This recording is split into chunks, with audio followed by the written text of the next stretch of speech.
This is the hardest thing I've ever had to do in my life, is to sit here and talk about my story to a camera and let the whole world hear it. It's the most vulnerable thing I've ever done in my life. Because it's raw and it's real. And I don't play about it. It's really fucking hard for me. At moments, I want to break down while doing it. I ain't gonna lie to you. Because reliving some of it is rough.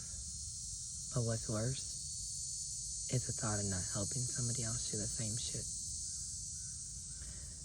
I have been through a lot, and I haven't even told half of my story yet. I've just been putting parts in it that I can handle.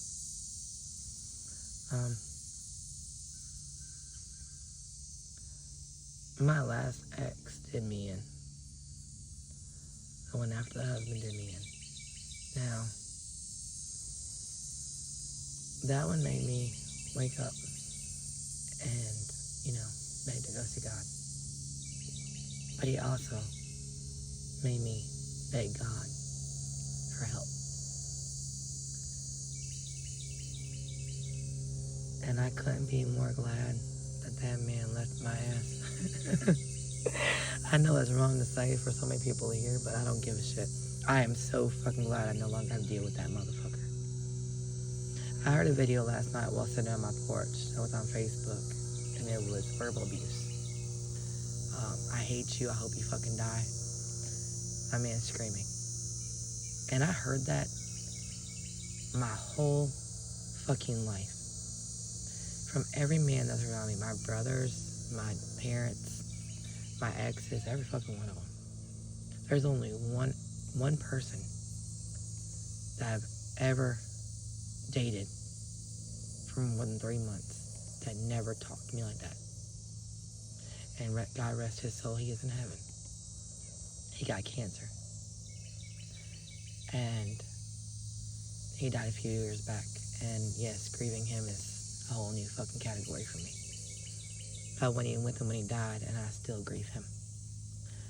Grief is different for everybody, and grief handles a lot when it comes. But I am grateful God took that out of my life. I understand people argue, don't get me wrong. But I don't want to be in a toxic relationship like that no more, because then it makes me react. And honestly, in that relationship, I was treating him the way he treated me. So I was no better than he was. And I'll admit it. But he pushed me to the point where I had to show him what he was doing to me. And that's not fucking fair. Not when I bent over backwards, tried every fucking thing in the world to make that man happy. He asked for something, I got him, did it. He asked for boots, I went and got him. Put my freaking car payment off, put my credit card off. Did whatever the hell it took to make sure that man had everything he wanted and needed. But when it came to my shit, oh, we ain't got it. Oh, we ain't got, you can't buy that. You don't need to buy that. Every one of them. The only one who did not complain about something I bought is my first ex, and that's when I went and bought food. I was all about food only. That was it. Everything else, hell no, you don't need it. I need this instead. You don't need that. I need this instead.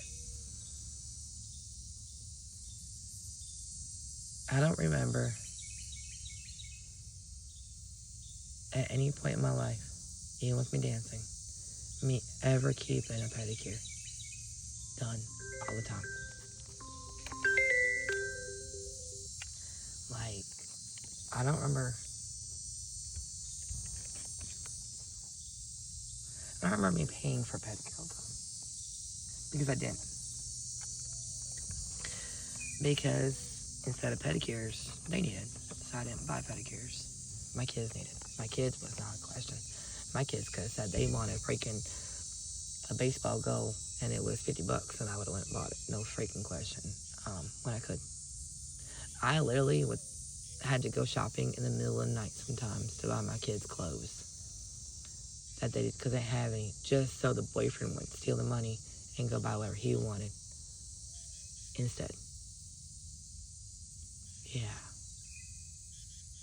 So I stopped at Walmart, bought their clothes, took the tags off, took them home, put them on the couch, laid down, went to sleep, and woke up to the clothes being put up by his mom.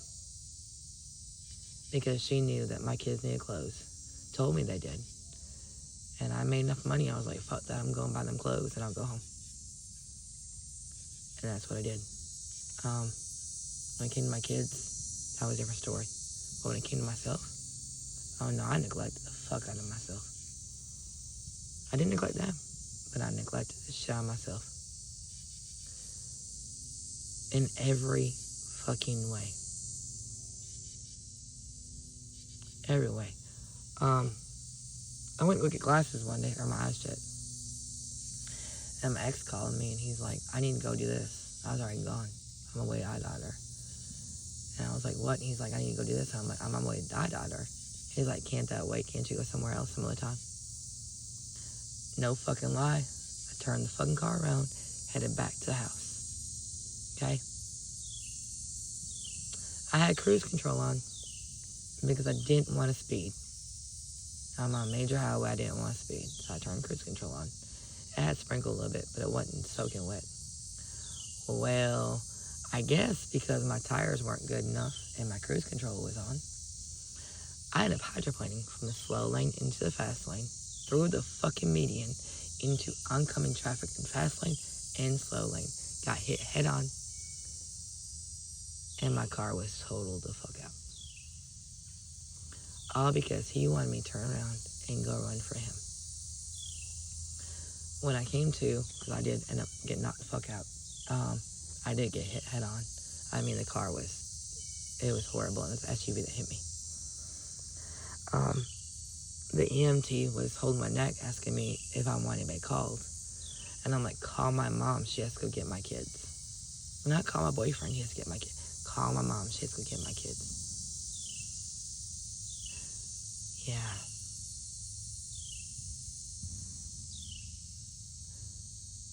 Wow.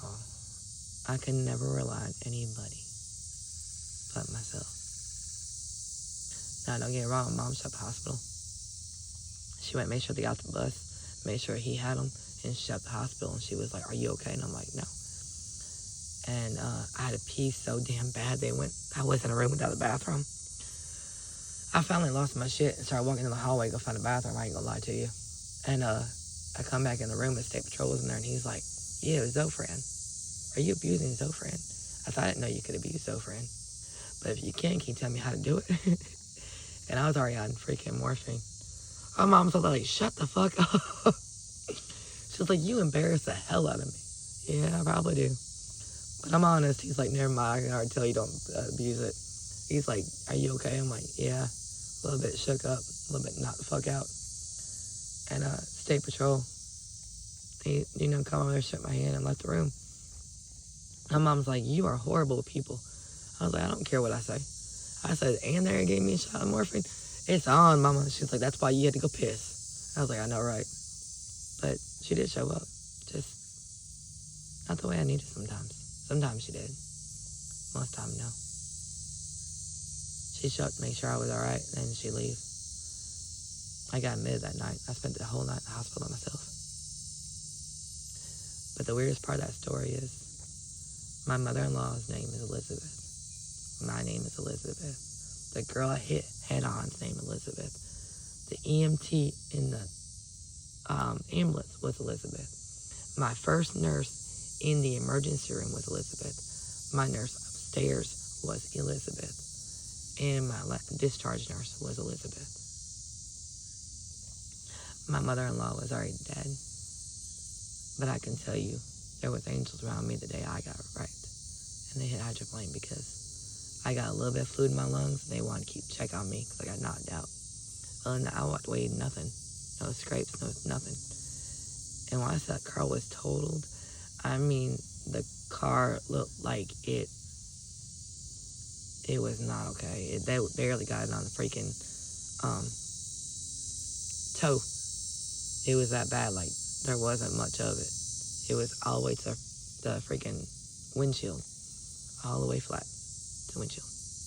And the tires were gone. But I was okay. I thank God for that. And I know my mother-in-law was with me that day. I know it. Because everybody was named Elizabeth that day. And And that's not coincidental. That's God. That's so God. Everything's not coincidental, y'all. Get out of that box. Spiritual is not coincidental. Don't sit in that box. Religion is not spiritual. Spiritual is, I'm going to show up broken. And while I'm broken, I'm going to show up and show up and show up. And I'm going to get help. Not I have to be fixed before I can show up. No, you don't. You better show up broken, demolished, addict, alcoholic, whatever hell you need, you better show up. Because he's going to want to fix you. Not you fix yourself before you go see him. It's not how it works.